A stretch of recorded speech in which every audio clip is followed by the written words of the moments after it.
Today we continue our series of God and the Oval Office.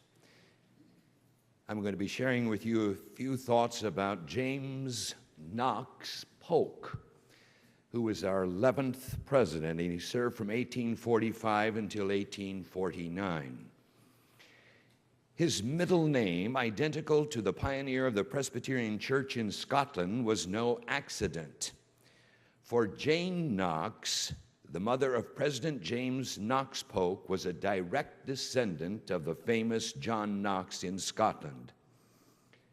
As we might expect, the president's upbringing included daily Bible readings, prayers, and a solid indoctrination in Calvinistic traditions.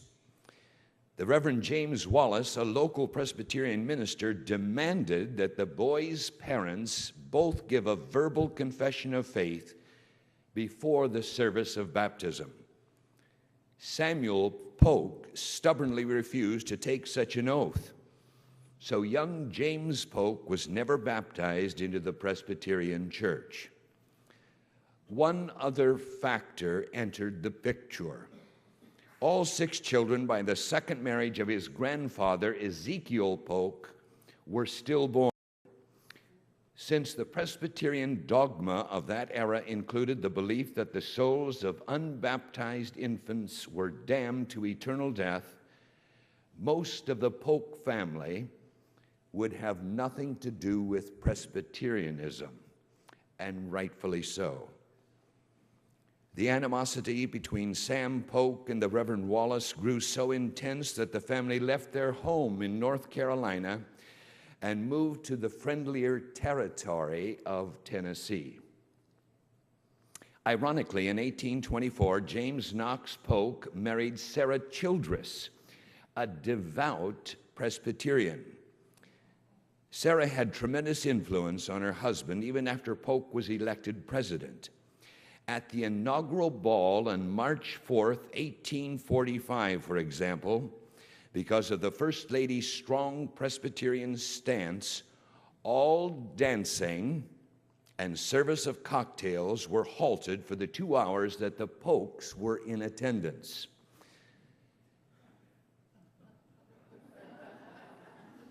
This caused Sam Houston of Texas to say that the only thing wrong with President Polk was that he drank too much water. But President Polk stood by these convictions. His wife's Calvinistic heritage, for instance, permitted no work on Sunday. So President Polk made certain that this applied to the White House as well. Once, when the French minister visited the executive mansion on a Sunday, he was greeted by a servant who politely told the minister that the president never received guests on the Christian Sabbath. After a spiritual awakening, he decided not to seek re-election, and he became the first president to do so. 4 months after leaving the executive mansion and less than a week before his death, Polk severed all religious ties with the Presbyterians.